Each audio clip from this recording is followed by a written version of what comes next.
Assalamualaikum warahmatullahi wabarakatuh.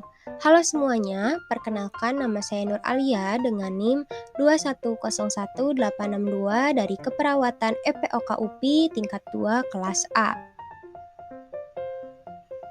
Di sini saya akan menjelaskan hasil resum saya mengenai telenursing sebagai investasi untuk keperawatan di masa depan dalam mata kuliah Sistem Informasi Keperawatan. Pembahasan pertama mengenai pengertian telehealth. Telehealth yaitu pemberian layanan perawatan kesehatan dengan menggunakan teknologi informasi dan komunikasi, di mana pasien dan penyedia layanan dipisahkan oleh jarak, menurut WHO tahun 2009. Adapun pengertian dari telenursing. Telenursing yaitu praktek pemberian asuhan keperawatan yang diberikan secara jarak jauh dengan menggunakan teknologi komunikasi. Menurut Scotia tahun 2019 dan Asiri tahun 2016, telenursing akan berkaitan dengan isu aspek legal, peraturan etik, dan kerahasiaan pasien sama seperti telehealth secara keseluruhan. Adapun tujuan dari telenursing yaitu menyediakan bantuan untuk pasien yang memiliki kesulitan untuk mengunjungi rumah sakit terkait faktor ekonomi, kekurangan sarana transportasi, kendala jarak jauh, pasien lansia, pasien penyakit kronis yang dirawat di rumah, atau situasi-situasi lain. Kemudian, cakupan aplikasi potensial dari telenursing diantaranya yang pertama, pelatihan perawat jarak jauh, yang kedua, membantu dan melatih perawat di negara berkembang, yang ketiga, perawatan untuk tentara di dekat medan perang, yang keempat, kolaborasi dan mentoring oleh perawat di seluruh dunia. Lingkup telenursing. Telenursing tumbuh pada tingkat yang lebih cepat di banyak negara karena beberapa faktor, diantaranya yang pertama menurunkan biaya perawatan kesehatan, yang kedua mengatasi peningkatan kekurangan perawat, yang ketiga menjauhkan pasien dari rumah sakit, yang keempat peningkatan cakupan perawatan kesehatan ke tempat yang jauh, yang kelima mengurangi jarak dan menghemat waktu perjalanan, yang keenam kualitas perawatan meningkat. Adapun hal-hal yang harus dipertimbangkan dalam pengoperasian telenursing. Yang pertama ada masalah hukum. Akuntabilitas, malpraktik, dan lain-lain masih belum terpecahkan dan sulit ditangani. Yang kedua ada hukum perdata dan pidana.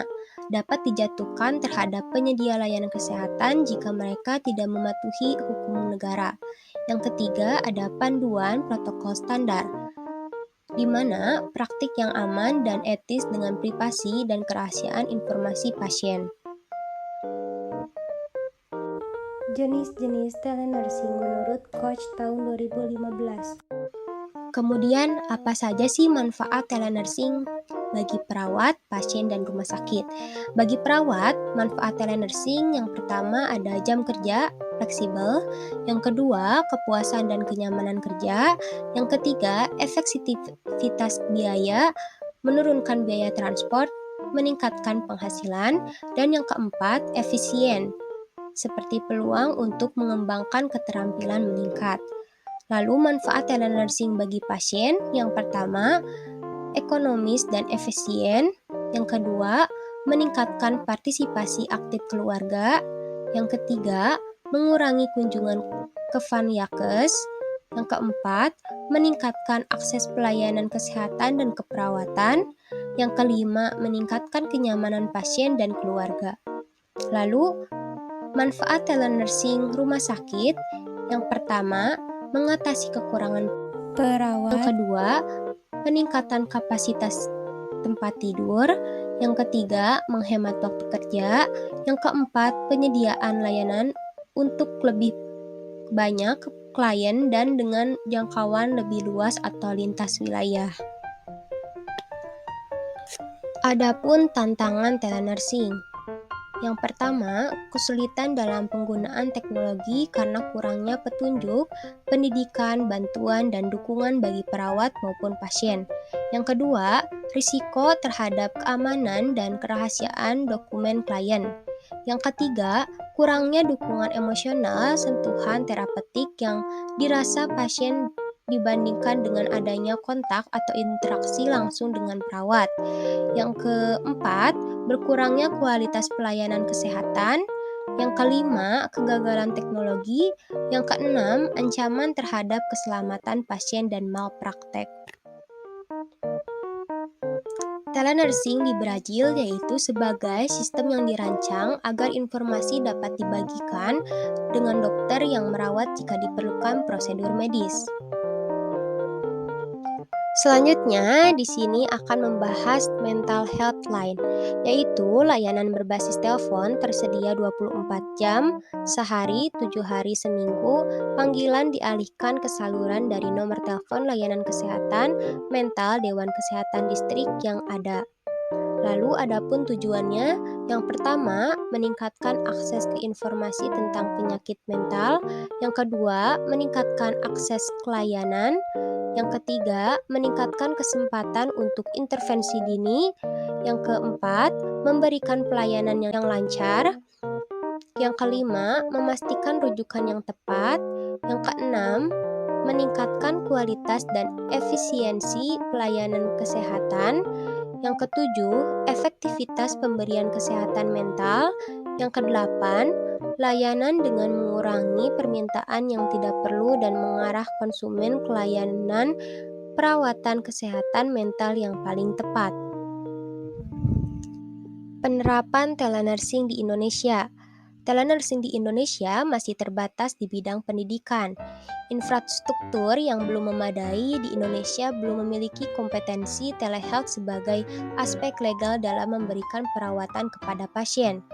Belum adanya sistem keamanan yang menjamin kerahasiaan data pasien dalam penerapan telenursing.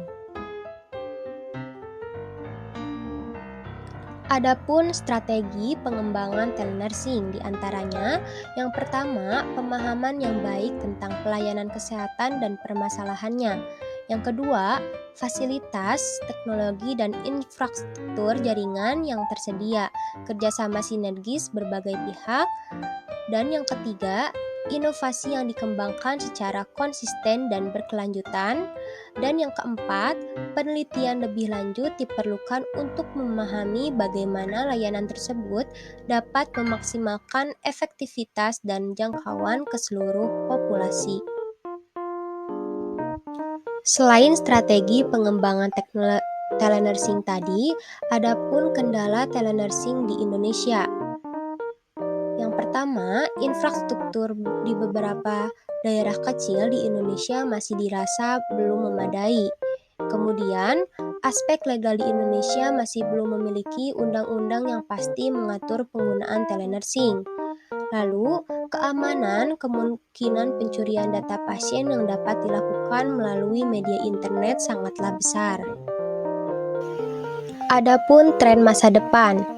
Perkembangan aplikasi telehealth di masa depan memungkinkan alat observasi yang dapat ditempatkan ke dalam tubuh si pasien sehingga mendapatkan hasil observasi informasi kesehatan pasien lebih cepat dan tepat. Ilmuwan Universitas Stanford mendemonstrasikan sebuah alat yang cukup kecil berenang melalui vena. US Food and Drug Administration juga membenarkan bahwa microchip dapat ditambahkan ke dalam pil sehingga dapat melakukan pengawasan secara langsung kepada pasien.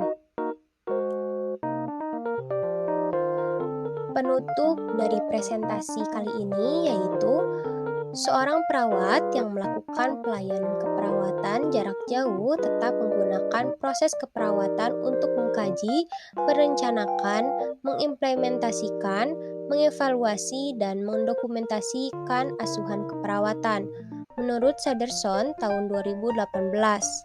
Kemudian, Telenursing tetap mengharuskan adanya hubungan terapeutik antara perawat dan klien.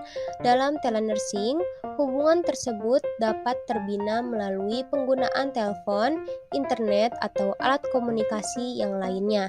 Menurut Scotia tahun 2017.